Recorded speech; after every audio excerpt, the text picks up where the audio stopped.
Namaskar students, welcome to my YouTube channel Maths with Amar Jha. Today we are going to discuss about worksheet number 94 of class 9th mathematics. This worksheet is for 21st February 2022. Today our topic is circle. Revision of worksheet number 64, 65, 66 and 67. तो इसमें पहला सवाल दिया है, आपको कह रहा है जो कि draw a circle 4 centimetre radius. तो सबसे पहले आप 4 सेंटीमीटर रेडियस वाला एक सर्कल ड्रॉ कर लें। अब ड्रॉ कर लिया, इसमें कह रहा है जो कि एक इंटीरियर पॉइंट, तो यहाँ पे इंटीरियर इसका सेंटर तो ओ है, इंटीरियर है। एक्सटीरियर पॉइंट, तो एक्सटीरियर पॉइंट पी ले लिए, यहाँ पे पी ले लिए। पॉइंट ऑन अ सर्कल, यहाँ पे हमने एक्स ले लिया, तीनों हो गया। अब कह रहा है जो कि माइनर आर्क और मेजर आर्क, इंग्लिश में दिया हुआ था यहाँ पे माइनर आर्क और मेजर आर्क पूछ रहा है, और हिंदी में दिया हुआ है त्रिज्यखंड। तो त्रिज्यखंड यानी जिसको हम कहते हैं सेक्टर, तो सेक्टर के लिए आपको पता है जो कि इस तरह से मिलाएंगे तो सेक्टर होगा। तो यहाँ पे आपको कह रहा है माइनर आर्क, तो यहाँ पे हम ले लेते हैं बीच में कोई पॉइंट ले लें, यहाँ पे आप ले सकते हैं कोई भी डी ले लेते हैं, और ये एक्स वाई, और यहाँ पे सी ले लिए। तो माइनर आर क्या हो गया, क्योंकि जब हम लिखेंगे तो वाई एक्स या एक्स वाई जो लिखेंगे, तो एक्स वाई हमने लिया माइनर आर, तो एक्स वाई को इधर से भी हम पढ़ सकते हैं, तो इसलिए ये कंफ्यूजन ना हो, तो माइनर आर के लिए हो गया, आप लिख सकते हैं एक्स डी वाई, और मेजर आर के लिए हो गया एक्स सी वाई। इसी तरह अब कह रहा है मेजर सेगमेंट, मेजर सेगमेंट के लिए कहता है तो एक आप कॉर्ड ले लें, कॉर्ड से आप मेजर और माइनर बनाएंगे, तो एक कॉर्ड ले लेते हैं, ये कॉर्ड हो गया जो एक्स वाई ही है रखते हैं, तो ये हो जाएगा। इसको आप ड्रॉ भी कर सकते हैं, ये हो गया मेजर माइनर सेगमेंट, और ये बड़े वाला हो गया मेजर सेगमेंट। ठीक है, नेक्स्ट देखते हैं। यहाँ पे कह रहा है prove that equal chord of a circle subtended to equal angle. तो सबसे पहले एक सर्कल लेते हैं, उससे उसमें कहता है जो कि इक्वल कॉर्ड है, तो यहाँ पे इक्वल कॉर्ड रखते हैं। हम दो कॉर्ड लेते हैं, इक्वल कॉर्ड, एक ये हो गया और एक ये हो गया। ठीक है, इसका सेंटर ये है, तो सेंटर से इसको हम अब मिलाएंगे,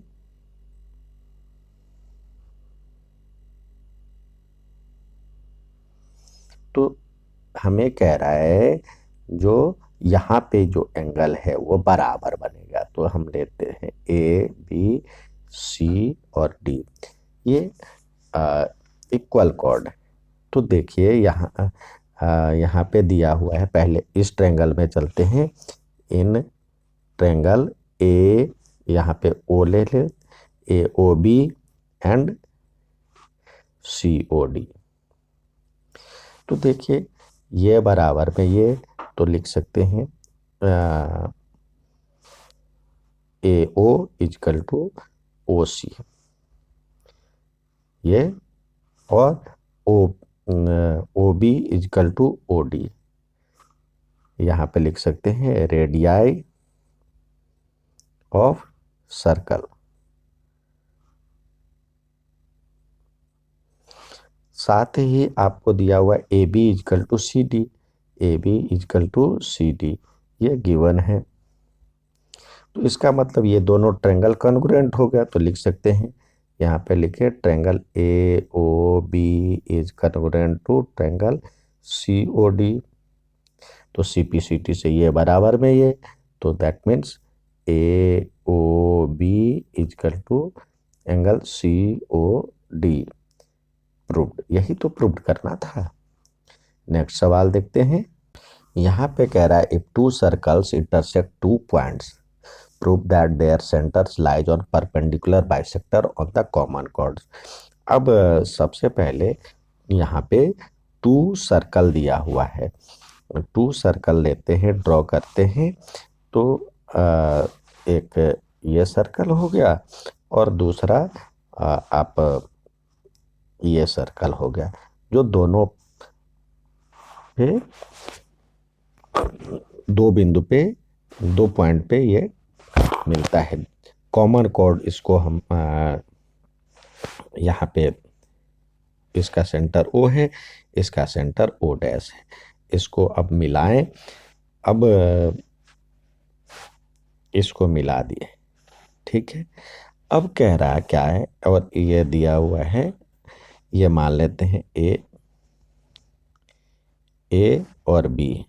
हमें ये दिखाना है जो कि ये परपेंडिकुलर बाइसेक्टर है, O B, sorry, A B perpendicular bisector of, sorry, O B, O O dash is perpendicular bisector of A B. ये प्रूफ करना है। ये गिवन है टू सर्कल्स इंटरसेक्ट, और इंटरसेक्ट कर रहा है, एक पॉइंट पे इंटरसेक्ट कर रहा है, तो यहाँ पे हम इसको एम मान लेते हैं, ये एम मान लेते हैं, ठीक है। अब इसको मिला दें, इसको और इसको मिला दें, और साथ ही इसको और इसको मिला दें। तो अब चलते हैं इस ट्रेंगल में, ये ट्रेंगल और ये ट्रेंगल में। तो लिख सकते हैं इन ट्रेंगल, यहाँ पे लिखें in triangle A O dash and triangle B O dash. अब यहाँ पे देखिए A O equal to O B, ये और ये इसका सेम सर्कल का रेडियस है। और यहाँ पे लिखें A O dash equal to B, यहाँ पे ओ भी लिखें, चलो बी ओ डैश, यहाँ पे लिखें रेडियाई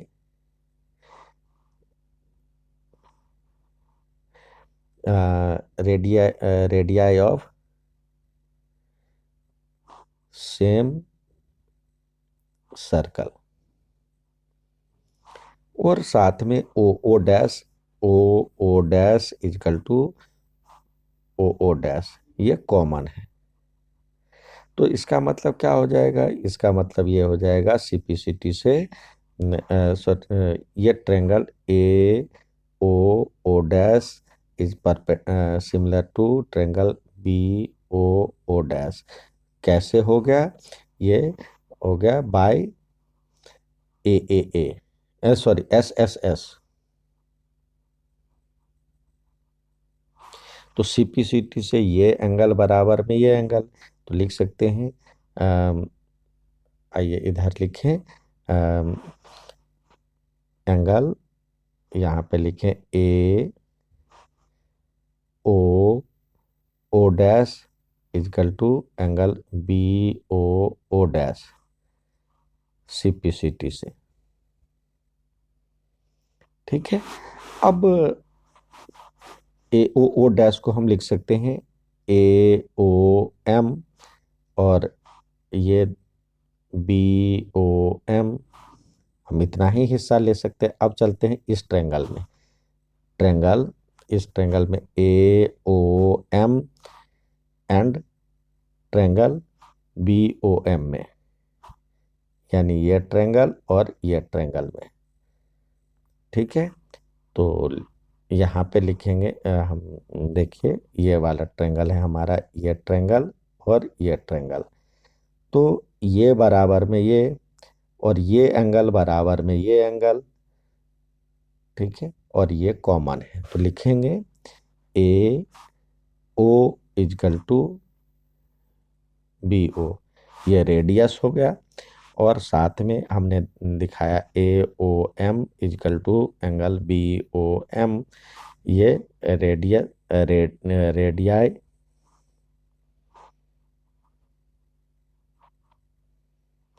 ऑफ सर्कल, और ये हमने दिखाया है।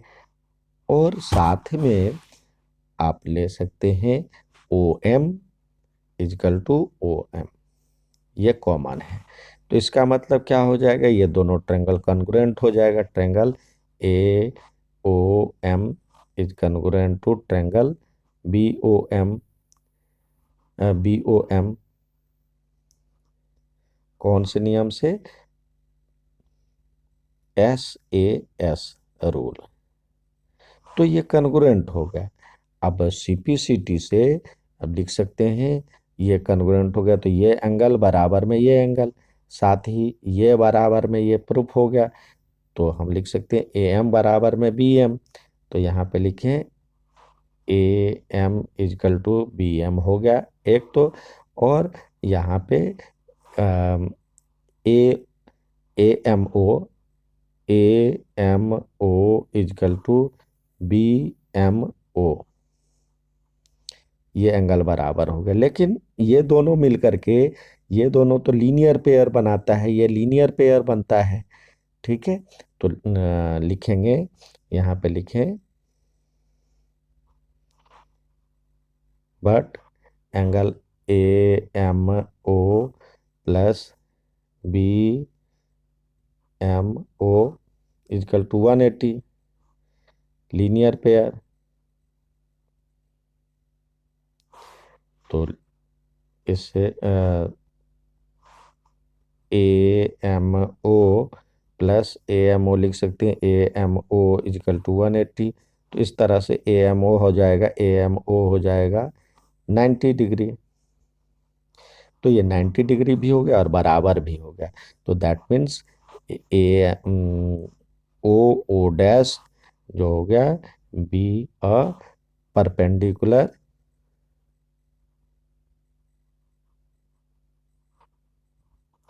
बाइसेक्टर ऑफ ए बी, यही प्रूव करना था।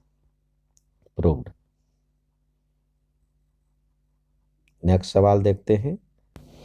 नेक्स्ट सवाल है, if two intersecting chords of a circle makes equal angle with diameter passing through their points of intersection prove that chords are equal. यानी इक्वल chords है। तो सबसे पहले आपको एक सर्कल ड्रॉ करना है। सर्कल ड्रॉ करने के बाद इसमें इक्वल chord लेना है। इक्वल chord इस तरह से इक्वल chord ले लिए, एक ये और एक ये। अब यहाँ से एक डायमीटर पास होगा जो इक्वल एंगल सबटेंड करेगा। यानी यहाँ पे जो एंगल है और ये एंगल बराबर है। तो लिख सकते हैं, ये मान लेते हैं ए बी और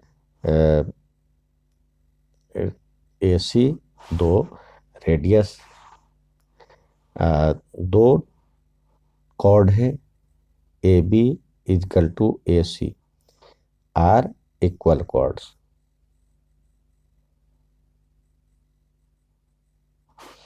एंड ये आपको दिया हुआ है, यहाँ पे डी ले लेते हैं, ये डायमीटर है।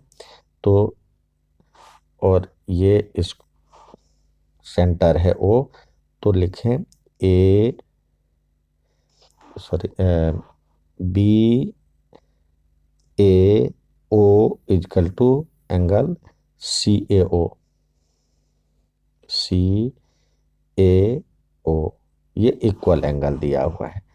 तो आपको ये प्रूव करना है इक्वल कॉर्ड्स है, यानी ए बी इजकल टू ए सी। तो आइए यहाँ पे अब एक परपेंडिकुलर डालते हैं। परपेंडिकुलर यहाँ पे हम इससे इस पे डालते हैं परपेंडिकुलर, और एक ये नाम देते हैं, इसका एम है और इसका एन दे देते हैं। ठीक है, तो लिखते अब आते हैं in triangle A M O N triangle B N A N O में, ए एन ओ। तो यहाँ पे क्या हो जाएगा, देखिए आपको दिया हुआ है,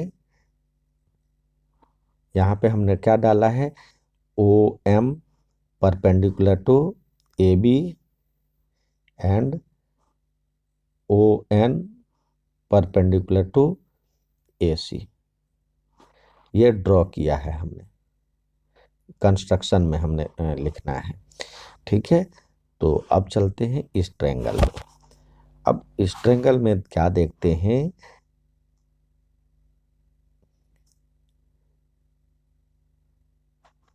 अब सी ओ एन हमने लिया था, जहाँ पे ये दिया होता है बी ए ओ और सी ए ओ। तो बी ए ओ तो हम लिख सकते हैं एम ए ओ, यहाँ पे लिख सकते हैं एम ए ओ, क्योंकि ये देखिए बी तो यहाँ का हिस्सा था तो हम यहीं से ले रहे हैं, ये कोण दिया हुआ है तो इस कोण को इस तरह से लिख सकते हैं M A O equal to यहाँ पे एन ए ओ, ये तो गिवन है। साथ ही ये परपेंडिकुलर हमने डाला है तो यहाँ पे लिख सकते हैं ए एन ओ, ए एन ओ, यहाँ पे एम ले रहे हैं तो A M O equal to A N O, ये 90 डिग्री है। ठीक है, और साथ में ओ ए इजकल टू ओ ए, ये कॉमन है। अब इसका मतलब क्या हो गया, triangle A M O similar है, sorry A A S rule भी एक होता है, तो उससे ये सिमिलर हो गया, सॉरी कन्ग्रुएंट हो गया, ए एम ओ कन्ग्रुएंट है triangle A N O by A S rule, A S rule.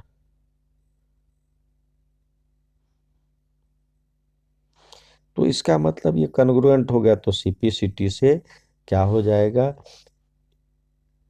O M equal to O N, CPCT by CPCT, यहाँ पे लिखें बाय सीपीसीटी। अब देखिए O M equal to O N हो गया, तो इसका मतलब हो गया A B equal to A C. यहाँ पे लिख सकते हैं फ्रॉम इक्विडिस्टेंस ऑफ, लिखेंगे कॉर्ड्स इक्विडिस्टेंस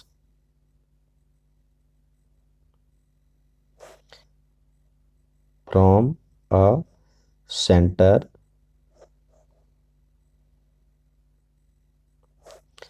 आर इक्वल, यानी इक्विडिस्टेंस यदि होता है सेंटर से तो वो सारा मतलब वो कॉर्ड बराबर होता है। तो ये था आज का वर्कशीट, उम्मीद है समझ में आया होगा। अच्छा लगे तो लाइक और सब्सक्राइब जरूर करें। धन्यवाद।